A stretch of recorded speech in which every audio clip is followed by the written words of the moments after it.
In a quiet little town wrapped in the silver glow of the moon, a small house stood at the edge of a narrow lane. Inside, in a cozy bedroom painted with stars and spaceships, a little boy named Rian was getting ready for bed. He had brushed his tiny teeth, washed his face with cold water that made him giggle, and worn his favorite pajamas, blue with rockets zooming through galaxies. His teddy bear, soft and sleepy, was already waiting under the blanket. His mother tucked him in gently and kissed his forehead. Her voice was soft like a lullaby when she said, "Good night, my little moon. Sleep tight." Rian smiled and snuggled into his blanket. The stars on his ceiling glowed gently, and everything felt warm and peaceful. But just a few minutes later, grrr, his stomach growled loudly. He opened one eye, then the other. He wasn't sleepy anymore.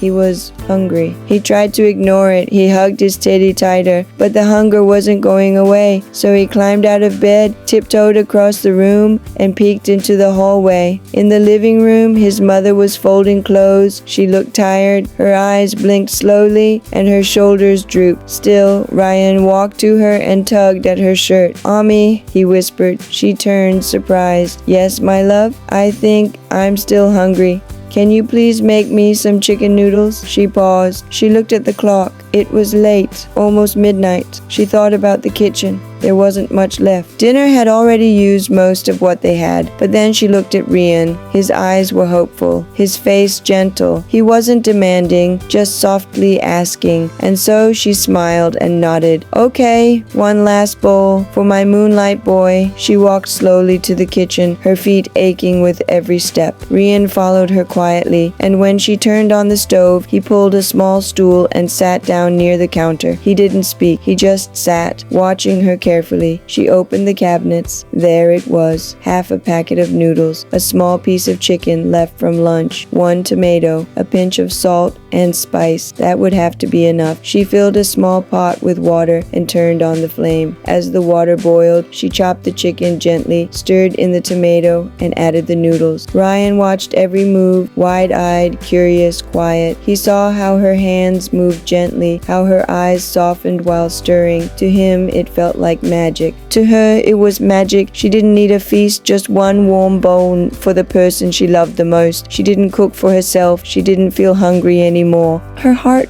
was already full. Soon, the smell of warm noodles filled the kitchen. Ryan's nose twitched. "Ami, it smells like magic in here." She smiled and placed the bowl carefully in front of him. Steam swirled into the air like a soft, sleepy cloud. Rian picked up the spoon and took a bite. His eyes lit up.